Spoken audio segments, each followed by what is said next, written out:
Today, on 21st December 2023, the European Super League Judgment Day and the decision to go for it has been made. The idea of a breakaway competition first launched in 2021, but because the only clubs that wanted this were Real Madrid and Barcelona, it didn't happen that year. That's because the plans were met with a strong opposition from fans and even the governing bodies of football. Even though it looked like the Super League was killed off, Florentino Perez fought so hard for this that today the Grand Chamber of the European Court of Justice gave him the green light for it.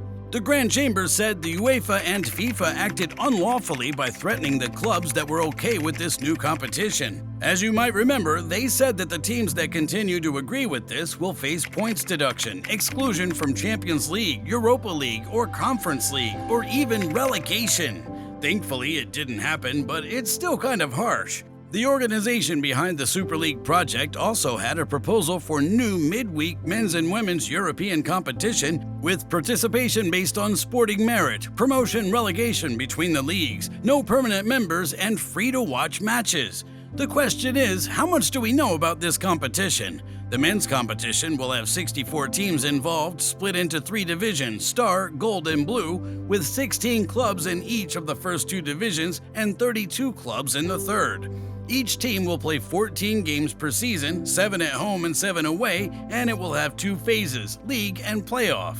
After playing their league matches, the clubs involved will be further split into divisions of 8, with a knockout system to determine the champions of each league, just like the UCL.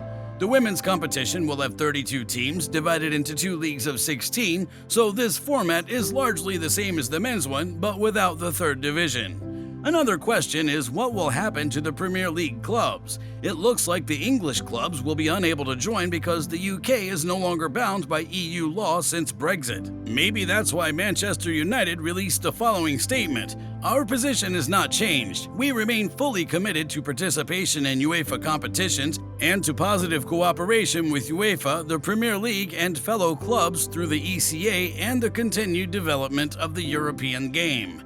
However, they're not the only club that spoke against the proposal. Bayern Munich also released a statement saying the Bundesliga forms the foundation of FC Bayern, just as all national leagues form the foundation of European football clubs. Therefore, it's our duty and our deep conviction to strengthen them, not weaken them.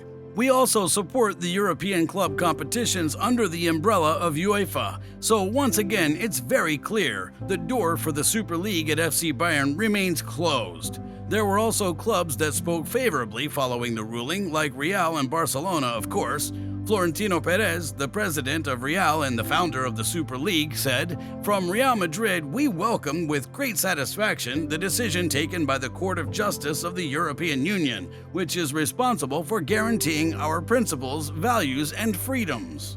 I said that this project first launched in 2021, but what happened back then? It was one of the few moments when the fans' opinions really mattered, and they sustained protests all across the globe, causing the clubs to apologize to them and pull out of this. This competition was first launched with 12 founding members: Arsenal, Chelsea, Liverpool, Manchester City, Manchester United, Tottenham, AC Milan, Inter Milan, Juventus, Atletico Madrid, Barcelona, and Real Madrid. Due to fans' backlash, the Premier League clubs pulled out within 24 hours, and the only teams that remained committed to the concept were Juventus, Barcelona, and Real Madrid. After the attempt in 2021, the European Super League returned with a new format. The most important thing is that they removed the rule saying that the founding members are immune from relegation. They also said that they've consulted with over 50 European clubs since October 2022 and developed 10 principles based on that consultation. The most important one is called "Player Health Must Be at the Center of the Game," where they pointed out that the player's health must be a very important component in determining the number of matches each year. Even though I am against the creation of the Super League, Florentino Perez really has a good point of view here. Footballers ended up playing an exaggerated number of matches, which makes them get injured more and more often. A good example is Pedri. In 2021, he played 73 games in 8 different competitions, 37 in La Liga, 6 in Copa del Rey, and 2 in the Spanish Super Cup, 7 in UCL, and 21 for Spain's senior team under 21 and Olympic squad.